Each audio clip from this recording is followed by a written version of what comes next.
There's something about the fear of death and the belief that somewhere within this communist revolution or whatever it is that they're pursuing, there's some kind of striving towards immortality, isn't there?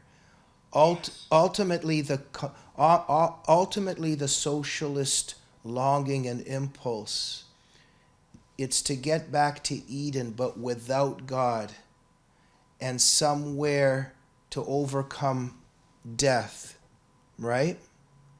Yeah, it's funny. When I was in graduate school, I was a teaching assistant, and a group of us.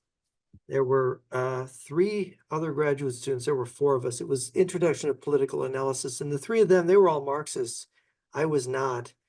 We had our system, and we graded these. We were really overwhelmed with work.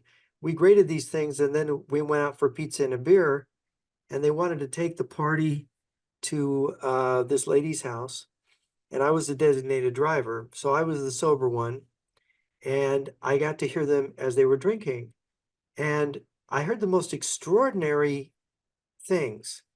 This one Marxist, he was very angry, and he was talking about, walking on the boardwalk by the beach, seeing the beautiful moon getting ready to set down on the Pacific Ocean. And he said, then he thought of all the starving and poor and suffering people of the earth, and it just went black.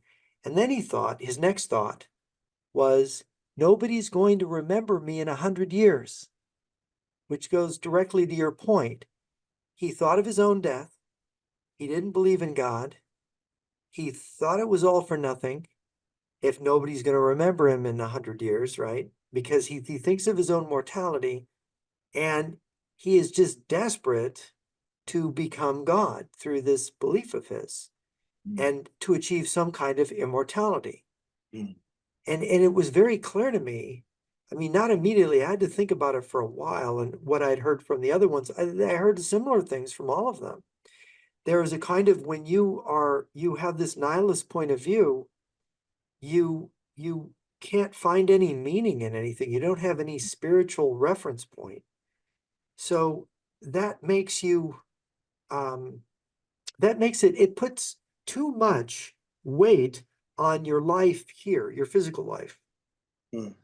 Everything, just think of, if this existence that you have here is all you have, that all you'll ever have, that when you die, that's the end.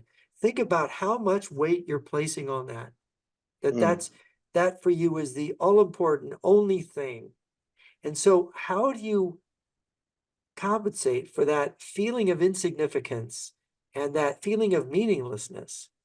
You have to you have to try to be that much more grandiose. You have to try to become God. You have to become your own savior, in essence, right? And Mhm. it almost seemed like that was what he was reaching for, because he's worried about all the poor people in the world, and it's spoiling this beautiful evening. And Jeff, you become your own savior, but you also become the self-appointed redeemer of others, and you get to decide who is saved and who is damned. Yeah, that's right. You become a kind of, since there is no God, well, you better fill God's shoes then. Mm. And Mhm. I had to reason backwards from what he was telling me, but it was rather clear that this is what it meant. And then, of Mm. course, to find the statements like people like Whittaker Chambers, Eric Verglen made the statement that people who become communists or Nazis are alienated. They're broken Mm. and alienated inwardly. And Mm. this is what makes them susceptible. And Verglen said their murderous rage comes Mm. from the idea to get a false sense of identity from having this power of life and death. Mm. They're going to get a a fake kind of identity, a false identity, that's given to them. It's like a psychopath. Why do these serial murderers, what are they getting from killing people in Mm. such a bizarre way? What is it? It's like they're feeding on the Mm. people they're killing, Mm. and it's sort of, there's some kind of link there Yeah. psychologically.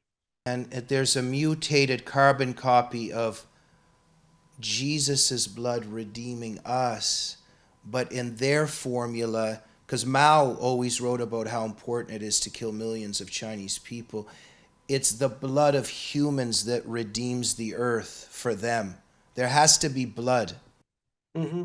Yes, Yeah. there does. And of course, this is an interesting inversion because you have Carl Jung, who had these horrible apocalyptic visions towards the end of his life that I think when his next set of posthumous books are released, we'll see some of that.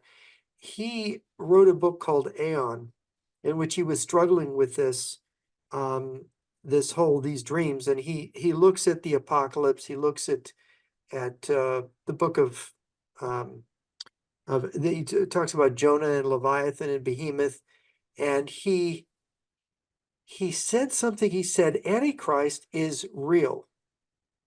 And he said it's a mistake to think that Antichrist is not real. And he defined Antichrist in the text of the book. He said Antichrist is a thing that is a group, or it's a person, it's a movement that promises the same thing that Christ promises.